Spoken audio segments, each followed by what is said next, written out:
Welcome back, class, to the final and fourth video of this lecture series.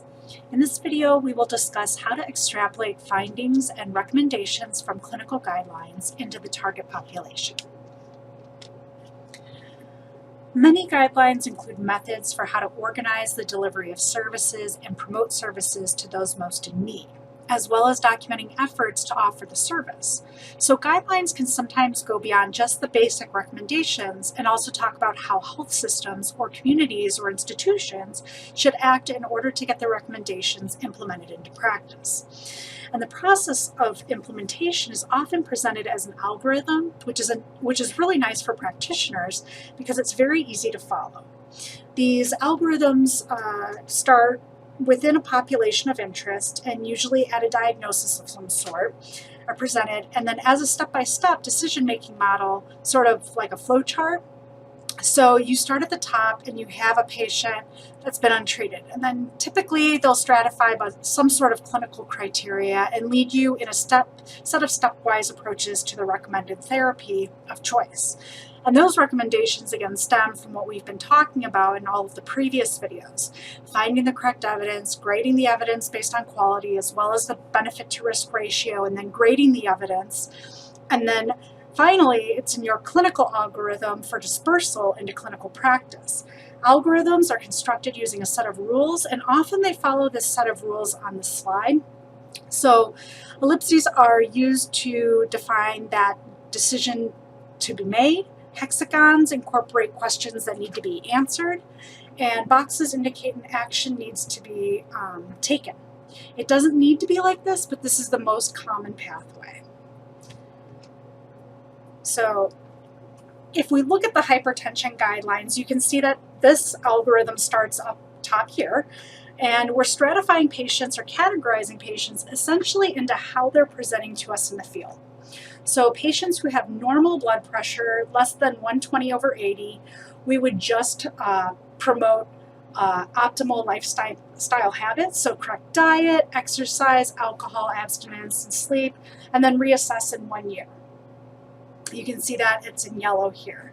You can see that this is a Class 2A recommendation, so the quality of evidence isn't quite as high, but it's still a class recommendation because the benefit outweighs the risk.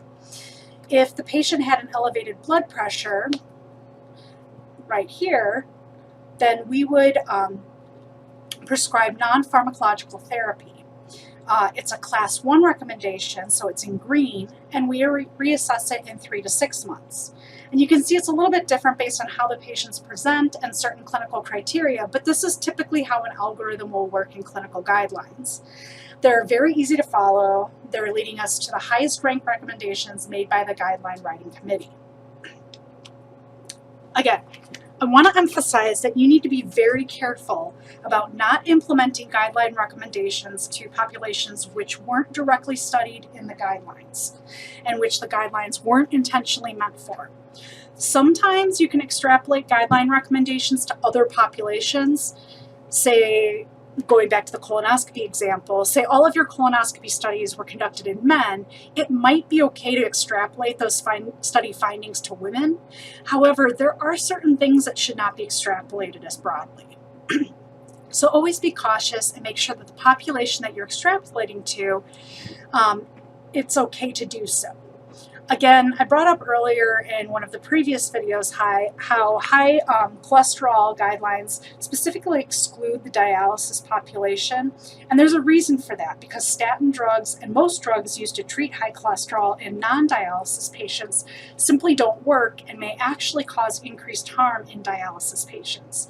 So always be very cautious before extrapolating broadly to outside populations. In the hypertension populations, they talk about the lack of data in the very elderly and or the frail, in which more medication side effects might make things worse, even if you do get a little bit of blood pressure reduction. They kind of say that additional knowledge is needed before firm recommendations can be made, so it would be unwise to extrapolate readily every recommendation from the guidelines into these, like dementia patients or patients in nursing homes. You need to be a little bit more cautious and consider external validity of the studies that went into those recommendations and to the guidelines more generally. Again, this is what we call aggregate external validity. And we mentioned this a couple videos ago. And then finally, the guidelines provide us a great base document for standardizing care and for consolidating all the evidence that we have, but they don't come out every year. So often guidelines have their own process for review and revision, but you need to be cautious about taking a very out-of-date guideline and using recommendations from them. For example, if you're using a guideline that was written in 2005, you should really be looking for more updated evidence that's come out along the way that might have completely shifted clinical practices. So most major organizations will update guidelines within 10 years, but it's different based on organization. But you need to consider if your guideline is a couple years old, you need to look for evidence that's come out in the interim that might make it into the next guideline, but in the meantime, that might impact your practice now. So you need to always be on top of the latest literature, not just waiting for the next guideline to come up. Okay, and the hypertension guidelines mentioned that they review their recommendations on approximately a 6-year cycle. So let's talk about what we should take away from this lecture. The takeaway for this lecture is kind of bringing the class as a whole together. We started out by learning the basics of study design, and now we learned how to assess the quality of individual articles. We learned how to assess statistical significance and clinical significance. And then finally, we have the systematic review process brought in a couple weeks ago. And now we're putting it all together. What's the systematic review process that we can use across all literature, bring it together, grade the quality of evidence, and then grade the evidence also for clinical significance in addition to statistical significance. We grade the evidence and then we put it into concrete recommendations that can impact population health. So that process is extremely important to know. What you will be tested on specifically are the basics of guideline interpretation. Definitely the hierarchy of evidence should be known as well as the quality of evidence, and in terms of internal and external validity that we've talked about throughout the semester.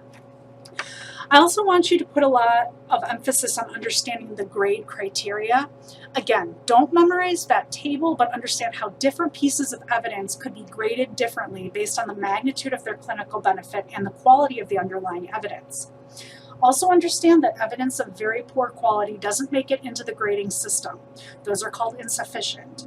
Understand how guidelines are written, how the population is selected, how the interventions and controls are selected, how the outcome is selected, all of that ahead of time to have a systematic review process in place. Then you pull the evidence, grade it, and then put it into a clinical algorithm for standardization of practice across sites. That way is ideally the most effective way to get evidence-based medicine out into the general community in the hands of clinicians who need it to improve patient care. Okay, so that is it for your drug literature course. Congratulations, you reached the end.